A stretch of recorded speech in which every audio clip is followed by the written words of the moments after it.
Thank God कि मैंने history जानने के लिए कभी भी एनसीईआरटी बुक्स पर आंख बंद करके भरोसा नहीं किया,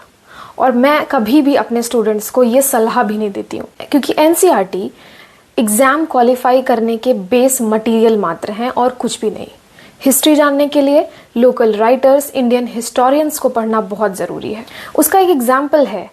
बचपन से ही एक हिस्टोरिकल फैक्ट हमारे दिमाग में बिल्कुल बिठा दिया गया है कि राणा सांगा, जिनका असली नाम संग्राम सिंह था, उन्होंने बाबर को पत्र लिखकर इनवाइट किया था कि वो भारत आए और इब्राहिम लोदी को डिफीट करे ताकि राणा सांगा उसके साथ मिलकर राजा बन सके।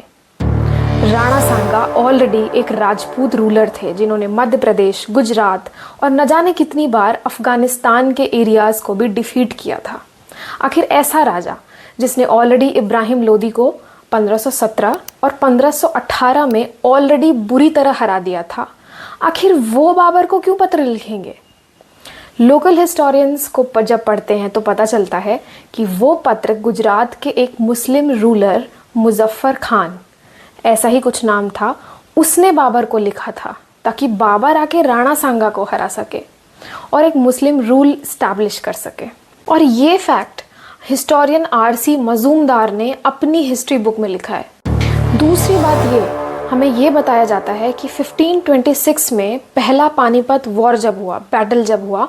तभी मुगल्स ने अपना रूल स्टैब्लिश कर लिया क्योंकि बाबर जीत गया था इब्राहिम लोदी को हराकर। इब्राहिम लोदी पहले से ही एक हारा हुआ राजा था, उस पर अटैक किया था बाबर ने, और करीब ही राणा सांगा का रूल चल रहा था। इसीलिए बाबर को तुरंत 1527 में ही फिर से राणा सांगा से लड़ाई करनी पड़ी, बैटल ऑफ खानवा, जिसमें बाबर की सेना को बहुत लॉस हुआ।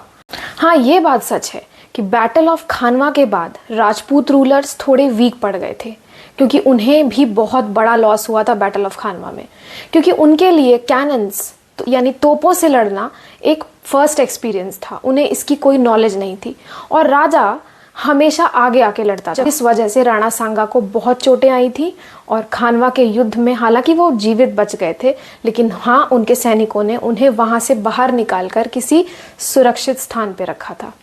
और 1527 के बाद ही प्रॉपरली मुगल रूल स्टैब्लिश होता है इंडिया में।